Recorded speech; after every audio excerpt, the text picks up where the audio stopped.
It's a normal day in the city and Dr. Singh is working hard at the hospital. There are more patients than usual, and at first it looks just like a normal cough. However, soon the patients get worse and no cure is found. The news announced that a virus called H5G9 or the sick has been discovered and classified as the deadliest in history. When Singh goes home, he's devastated to discover his wife Rani is infected too. He immediately puts her in his car and rushes to the hospital, which is harder than it sounds because people are panicking on the streets, causing lots of riots and violence. Later at the hospital, the nurses call Singh to check on the latest newborn babies and he's shocked to discover they were all born with animal parts. They are classified as hybrids, but scientists don't know if they brought the virus or they're a consequence of it, so people fear them. At the same time, Richard runs with a deer baby to hide at the Yellowstone National Park. He renovates an abandoned house and puts up a fence so they can live in peace. The virus ends up wiping out most of humanity and society collapses. This event is known as the Great Crumble. In the forest, Richard raises Gus, who grows up calling his dad Papa. Richard makes toys and books for him, but he never tells him about the outside world, doesn't let him cross the fence, and teaches him to hide if he ever sees another human. Whenever a plane flies by, Richard covers Gus' ears. One day a plane drops some flyers about a refuge for hybrids, and Richard burns them all before Gus can see them. When Gus turns 7, Richard finally tells him about the Great Crumble and how people hate hybrids. He also says Gus' mother is dead but doesn't add any details. That night Richard buries a box of mementos from his old life. Sometime later, Gus dares to cross the fence to follow some footprints and hears a scary growl. Richard soon finds him and drags him back, scolding him for his actions. Gus is sure a deer is his mother, but Richard denies it and Gus runs into the house to cry. At that moment they hear a voice in the distance and Richard immediately grabs his gun. The other man explains he's looking for his missing sister. Richard tells him no woman came by and asks about the world, so the man explains the sick has slowed down but it's still out there. Suddenly Gus moves among the plants and Richard checks on him. When he looks up again the man is gone but he left ribbons tied to the fence. Realizing they've been marked, Richard makes Gus hide in a secret compartment in the house and grabs a special injection before heading out. Gus waits for a while and is startled by a noise, but it's just a deer. He tries touching it, however the animal runs away when it hears yelling nearby. Then Richard comes back and tells Gus he won't hurt you now before collapsing. Gus immediately takes him to bed. The next morning Richard tells Gus that his mother was called Birdie and she would be proud of him. Unfortunately, a few hours later, Richard passes away on his chair. Weeks pass and Gus does his best to survive alone while keeping straw dolls for company. One day he gets too frustrated with the garden and throws a lamp at the weeds, which accidentally starts a fire. He puts it out by throwing things at it, like his precious dog plush. Afterward he finds an old map he drew years ago and starts following it until he finds a tree with a heart and an arrow. He starts digging on that spot and finds Richard's box, which contains money, credit cards, IDs, a photo of his mother Birdie, and a poster for the hybrid refuge. The picture says Colorado, so Gus checks the map and decides to go there to find his mother. After packing up his stuff, he makes it to the fence and finds some candy bars on the ground. He loves the taste of the first one and tries to grab another one, but it's pulled away by thread. Suddenly an arrow flies out and Gus runs to hide, noticing there's a hunter nearby. He gets ready to hit him with his slingshot but a second hunter appears behind him and grabs him. The hunters say that Gus is bigger than other hybrids and call him special, so they want to take him to a lab. Gus manages to hit the guy and frees himself as he yells, causing the men to be surprised he can talk. When the hunters get ready to kill him, they get showdown first. Tommy appears and kills the hunters while Gus runs away. He hides in his home, but soon Tommy finds him and takes him out of his hiding spot, explaining he found him because of the smoke. Tommy is also shocked to hear Gus can talk and sees Birdie's picture. Then he warns Gus that some people hunt hybrids to sell their animal parts while fixing his broken pipes. Tommy also gives him a few tips on how to take care of the farm and calls Gus Sweet Tooth before leaving. Ignoring all the warnings, Gus runs after Tommy and asks him to take him to Colorado. A flashback shows Amy working as a therapist and hating the routine. When the virus outbreak happens, she's forced to stay in her office. Weeks pass and the lockdown becomes too much, so Amy finally goes outside, only to discover the elephants have escaped from the zoo. Amy runs to the zoo and frees the birds from their cages too. She starts living there and for years she's alone but happy, until one day she discovers a hybrid baby abandoned in a box. In the present, Gus continues to follow Tommy around, ignoring his protests. At night, Gus' eyes become really creepy but Tommy agrees to share some of his food anyway. The next morning, Tommy discovers Gus ate all his provisions and gets furious, so Gus apologizes by explaining he can find food with his enhanced sense of smell. They come across an abandoned visitor center and Gus goes inside, but he gets terrified when he sees a deer head on the wall. When he tries to run away, he steps on a trap and is caught by a net. It turns out a family lives there and when they see Gus isn't a hunter, they invite him and Tommy to have lunch with them. The family keeps wearing their masks, so Tommy assures them he isn't infected and that hybrids like Gus can't carry the virus at all. For the first time, Gus gets to play with another kid and real toys. He also discovers he shakes his leg if someone scratches him behind the ears and hears music for the first time. The family father recognizes Tommy as a football star, but Tommy doesn't want to talk about it. In the forest, the last men appear. They're a paramilitary group who kill hybrids, and now they've found Tommy's trash. Meanwhile, in a town in Gideon, Singh notices that Ronnie's pinky is shaking, which is a sign that the sick is coming back. He immediately gives her an injection, but there aren't many left. He leaves on his horse and visits the medical center that has settled down on an old fast food building. There he meets Dr. Gladys, who is trying to find a cure. She gives Singh more medicine for Ronnie and shares her notebook so he can help her keep track of what works or doesn't. Gladys reveals she has cancer and wants Singh to continue to search for a cure since she can't work anymore. Back in the house, the mother notices Tommy has a last man mark on his chest and confronts him in private. Tommy explains he isn't a last man anymore and he only used to kill to survive. He also thinks it'd be a good idea for the family to adopt Gus. Later, when the mother sees Birdie's picture, she identifies the place as Red Rocks. In the middle of the night, Gus can't sleep and discovers Tommy is about to leave alone. At that moment, the last men arrive and ask the family to give them the hybrid. Tommy goes outside and starts fighting them with a bear trap, easily bringing them down, thanks to his big size. A man manages to sneak into the house and tries to shoot Gus, who dodges just in time. Then Gus quickly stabs the man in his leg and gets ready to defend himself with his slingshot, but the man freezes when a huge deer appears at the door. Tommy uses the chance to sneak behind the guy and kill him with the bear trap while the deer disappears. The next morning, the family kicks the duo out to protect their son, but at least they share some provisions. Tommy agrees to take Gus to the train station, but afterward he must search for his mom on his own. In an abandoned amusement park, a group of teens who call themselves Animal Army are playing video games. Suddenly an alarm alerts them of hybrid distress, so they leave to take care of it. While Tommy and Gus continue to travel, they come across some flowers that Gus never saw before. Tommy explains they appear in areas where the virus is. When night falls, they stay in an abandoned bus where Tommy keeps his supplies, his medicine, and his old trophies. Gus goes to bed and is startled by a bright light outside, so he comes out and discovers there's heavy snow everywhere with no Tommy in sight.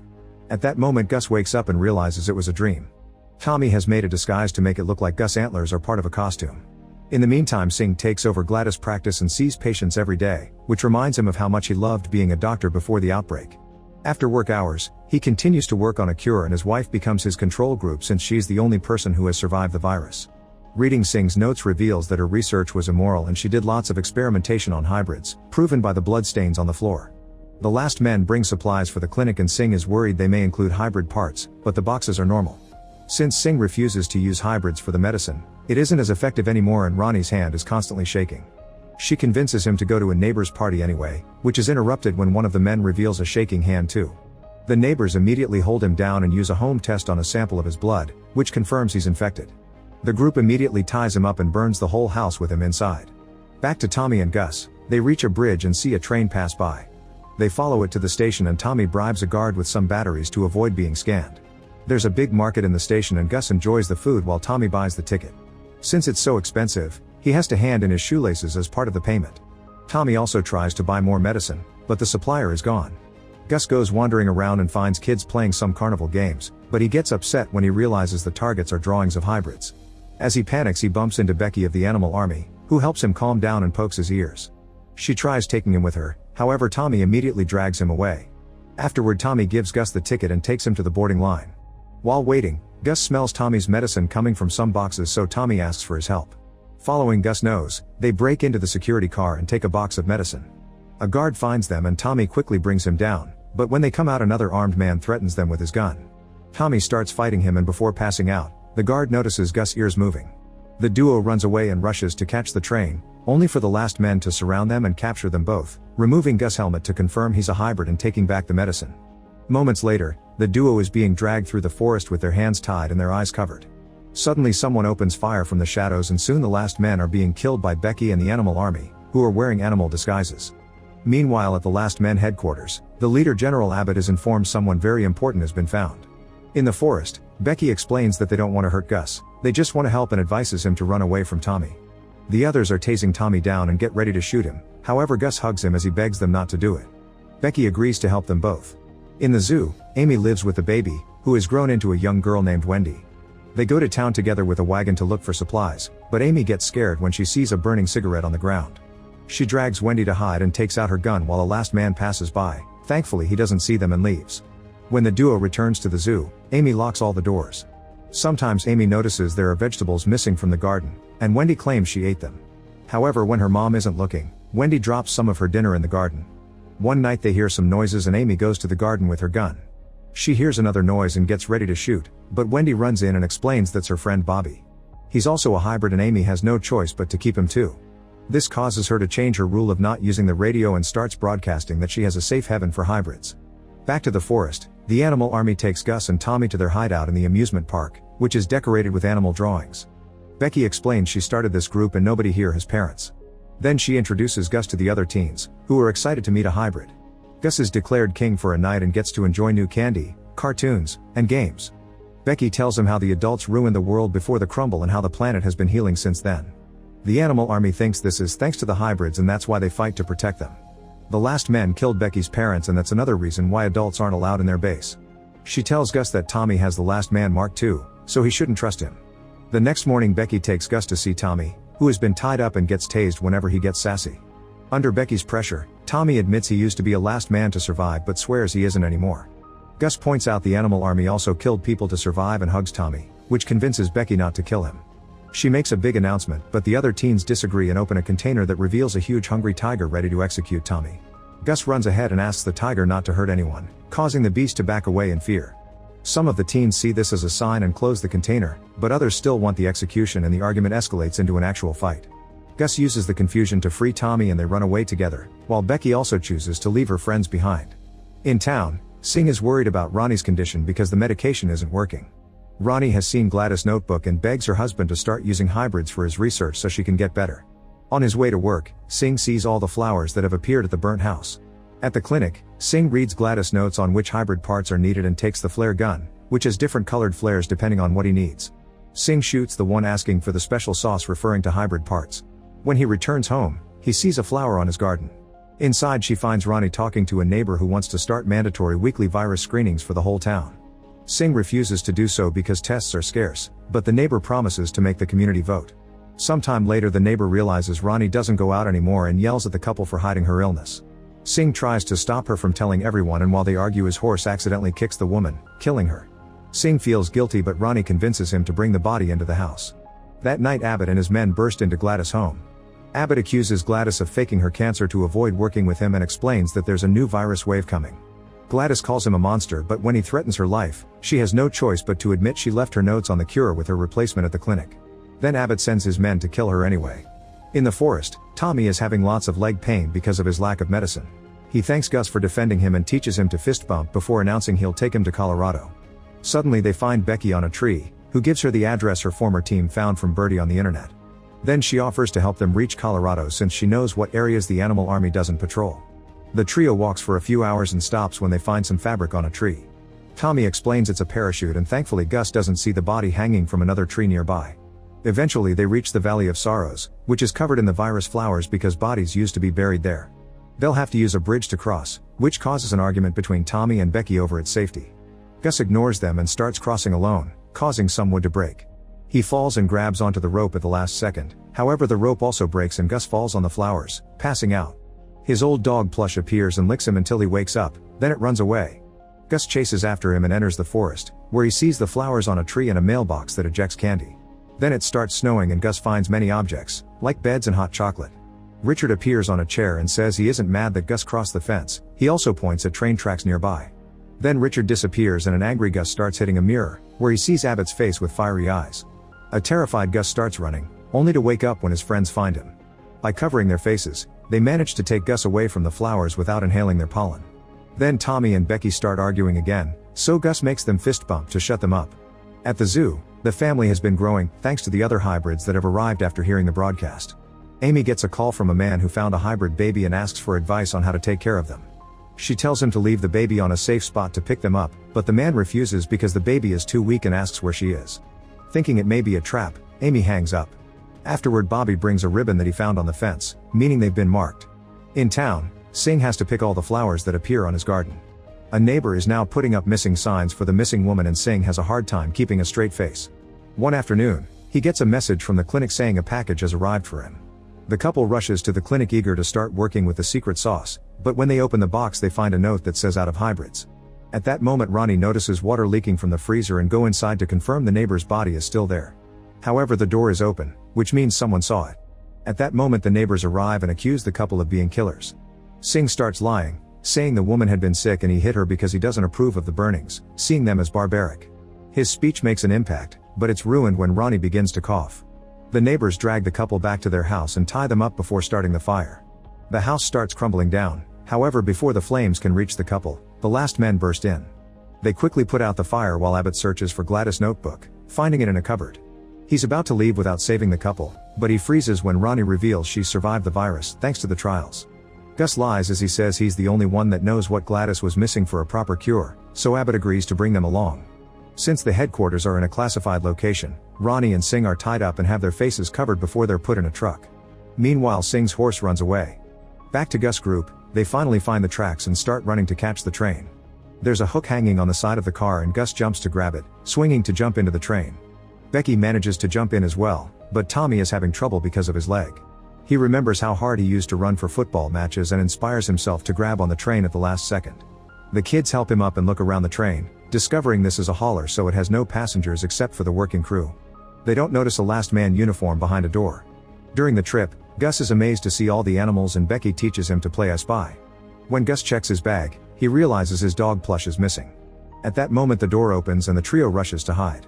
A worker comes by and at first he doesn't see them, but when Gus accidentally drops a bottle the man finds him and pins him down.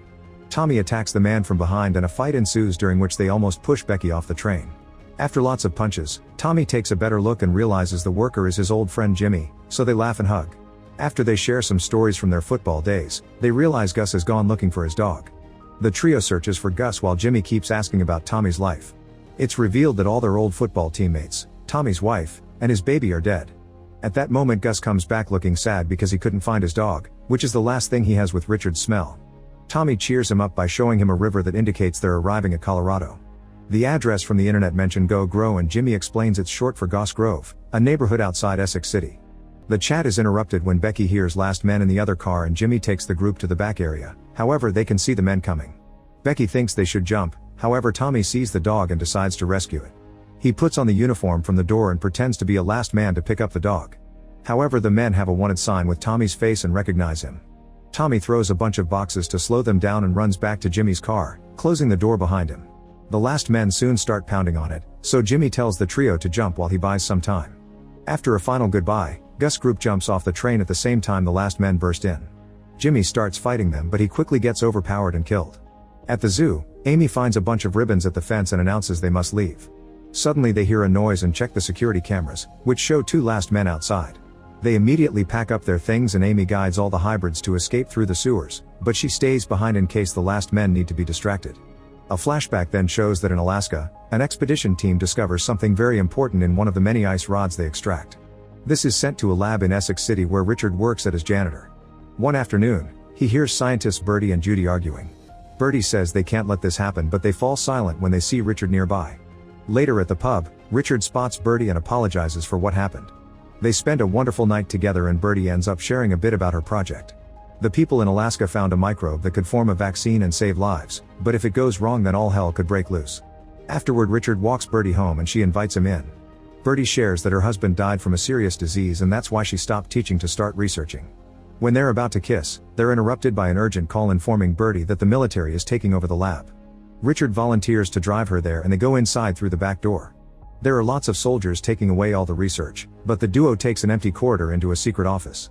Bertie shows Richard that their experiments with the microbe have created a miracle and reveals baby Gus, who starts crying. The soldiers hear it and appear on the corridor, so Bertie wants to escape with the baby before the military finds him. Richard puts on his janitor clothes and pretends he's cleaning to distract the soldiers, allowing Bertie to sneak out with the baby. After the men let him go, Richard runs to meet with Bertie, who hands Gus to him and asks him to keep him safe while she goes back to burn all her research. When she steps back, a fence closes between them and an alarm starts wailing, so Richard runs away with Gus. In the present, Gus' group finds Essex City. After wandering around they find the right house and Gus pounds on the door, asking for Bertie. The person opening the door is Judy, who recognizes Gus and is shocked to see he's alive. She explains she used to work with Bertie and that she came to this house looking for her, but she only found the military ransacking the place. The soldiers beat Judy up and left her for dead. Later she was found by Bertie who nursed her back to health. One night Bertie just left, And Judy doesn't know where she is now. Gus notices a pot with the lab's name and recognizes it from that ID he found in Richard's box. Judy gives Gus a key to the attic that Bertie had asked her to protect. Gus is excited to open it, but Becky and Tommy worry because they recognize the name of the lab from the rumors of where the virus came from. They enter the attic and Gus finds a picture of Bertie with her father while Becky discovers some files with Gus' name. It turns out Gus stands for Genetic Unit Series and the pictures in the files reveal the truth. Gus freaks out, so Becky explains she was also adopted, but that doesn't mean her parents weren't real. However, Gus keeps on getting angry because Richard lied about everything and he rushes out of the house. As he runs through the forest, a bunch of deer run with him. Another flashback shows that in the early days of the outbreak, one of the essential workers is accidentally hit by a car. The driver is Tommy, who is desperate to get his wife into the hospital because she's about to give birth. The place is full of patients and at first the soldiers and nurses don't want him to stay, but after some begging they take Tommy's wife to the maternity ward. While waiting, Tommy sees on TV how hybrid births are on the rise and people protest about them on the streets. A few hours later, Tommy is informed his wife gave birth to a boy, but when he checks on him he discovers it's a hybrid baby. He immediately runs out of the room and has a panic attack before getting into the elevator, where Singh offers supportive words. In the present, Tommy and Becky search for Gus to no avail. Becky admits she feels confused because all her life she thought hybrids were nature's miracle, but now they appear to be just a lab experiment. Tommy tells her to wait in the house in case he comes back and goes looking for Gus more deeply in the forest. Meanwhile, Gus is getting rid of all the things Richard gave him, including Bertie's picture. At that moment he finds a bunch of flyers promoting the hybrid preserve on the ground and a plane outside the forest. While Gus looks around, Tommy arrives and gives him the dog. Gus says he has no dad and that he wants to go to the preserve to be with others like him. Tommy shares the story of his hybrid son and how he almost ran away, but he realized he was only scared of being a dad, so he went back for his wife and baby. However, when he returned, the soldiers had already killed them both. He asks Gus not to abandon him too, but Gus reveals the plane's radio is working and he already called the preserve. Suddenly they hear a shot and Tommy collapses while they're surrounded by last men, who put Gus in a cage and take him away. Back in the sewers under the zoo, the hybrids hear how a bunch of last men arrive in the city with tons of trucks and even tanks. Abbott tells Amy to hand over the hybrids, but she refuses and starts a speech on how the hybrids are better than humans, which is heard by the kids. As the men surround the zoo, Amy activates a bunch of fireworks that keep the soldiers distracted while the kids continue to cross the sewers without being heard. While the last men break into the zoo, the hybrids make it to an abandoned church. Bobby wanders off and is found by soldiers, who immediately capture him and take him away. Wendy tries sneaking out, however she's quickly found and captured as well. Moments later, when Amy arrives at the church disguised as a last man, she screams in grief when she discovers all the hybrids were taken. In the meantime, Singh and Ronnie arrive at the last men's headquarters. Ronnie is immediately isolated and Singh freaks out in anger, but the soldiers grab him and Abbott tells him they'll let Ronnie go after Singh finds the cure. Sometime later, the men bring Gus in the cage and Singh gives him some candy. When Gus says thanks, Singh is left in shock at his intelligence. He announces he wants more time with Gus, so he asks for another hybrid to work on for now. Back in Judy's house, Becky admits her parents weren't actually murdered, they were killed by the virus. Her sister had been a hybrid, and the last men took her away. For a long time Becky was alone trying to find her sister while growing to hate adults. Eventually she found other kids in her same situation and they formed their own family. At that moment Judy's radio gets an important message and Becky sends one back, finding Bertie on the other end. At the same time a mysterious person picks up Tommy and the dog plush in their truck. In the last men's headquarters, Gus is sent to a warehouse and watches how another hybrid is taken away. There he meets all the kids from the church, including Wendy and Bobby, who give him a big hug. The taken boy is soon killed by Singh in his lab for the sake of the cure. Tommy wakes up in a strange apartment and finds Amy, who tells him they'll rescue their kids soon.